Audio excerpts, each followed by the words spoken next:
نحمده ونصلي على رسوله الكريم بسم الله الرحمن الرحیم۔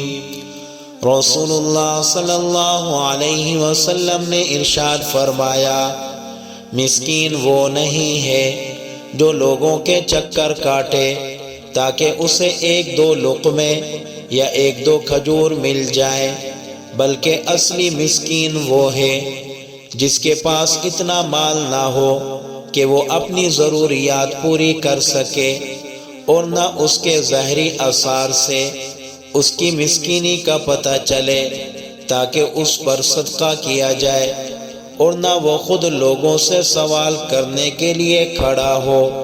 تو میرے بھائیوں، یہ لوگ ایسے ہیں جو کہ سفید پوش ہیں، یہ کسی سے سوال نہیں کرتے۔ دوسرے لوگوں کے سامنے تو یہ بڑے کھاتے پیتے گھرانے کے لگتے ہیں، لیکن ان کے گھر کے حالات ان سے زیادہ اور کوئی بہتر نہیں جانتا۔ یہ کسی کے سامنے ہاتھ نہیں پھیلاتے، حالانکہ یہ مستحق ہوتے ہیں۔ ہمیں ان لوگوں کا خیال کرنا چاہیے، انہیں زکوٰۃ اور صدقات دینے چاہیے۔ اور اسی طرح بہت سے نو مسلم لوگ ایسے ہیں جو شرم کی وجہ سے کسی کو بتا نہیں سکتے کہ ہمارے حالات کیسے ہیں۔ ایک انہوں نے کلمہ پڑھا ہے، کلمہ پڑھنے کے بعد ان کی برادری کے لوگ جو کہ غیر مسلم ہیں، اب وہ ان سے محبت نہیں کرتے۔ ایسے لوگوں سے باقی مسلمانوں کو محبت کرنی چاہیے اور ان کی تمام تر ضروریات کا خیال رکھنا چاہیے، انہیں صدقات دینے چاہیے، ان کے ساتھ ہر قسمی تعاون کیا جائے، اور خاص کر ہر مسجد کے اماموں کے ساتھ لازمی تعاون کیا جائے۔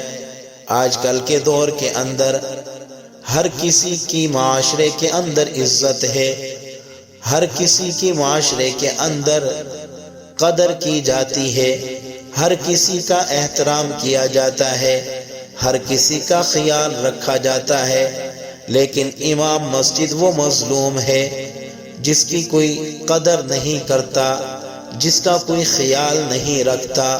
آج کل کے دور کے اندر جہاں مزدور کی تنخواہ کم از کم 32,000 روپے ہے، وہاں امام مسجد کو اتنی تنخواہ کوئی دینے کو تیار نہیں ہے۔ زیادہ سے زیادہ اکثر مساجد کے اندر 5 سے 10,000 تنخواہ ہے۔ آپ خود اندازہ لگائیے، کیا 5 سے 10,000 روپے میں آپ کا اپنا گھر چلتا ہے؟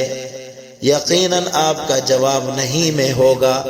پھر سوچئے، ایک امام مسجد جس کے پیچھے آپ 5 وقت نماز پڑھتے ہیں، جو آپ کے ایمان کا محافظ ہے، ہر جمعے کو جس کا درس آپ سنتے ہیں، جس کی وجہ سے آپ کی جماعت والی نماز میں ثواب میں اضافہ ہوتا ہے۔ اکیلے آپ نماز پڑھیں، صرف اسی نماز کا ثواب آپ کو ملے گا۔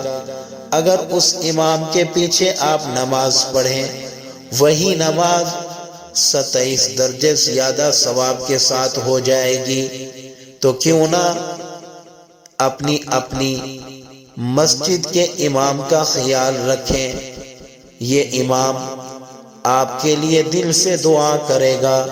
دعا ہے کہ اللہ رب العزت ہمیں اس رمضان المبارک کے مہینے میں ہر کسی کا خیال رکھنے کی توفیق عطا فرمائے، اور اسی طرح ائمہ مساجد کا بھی خیال رکھنے کی توفیق عطا فرمائے، آمین۔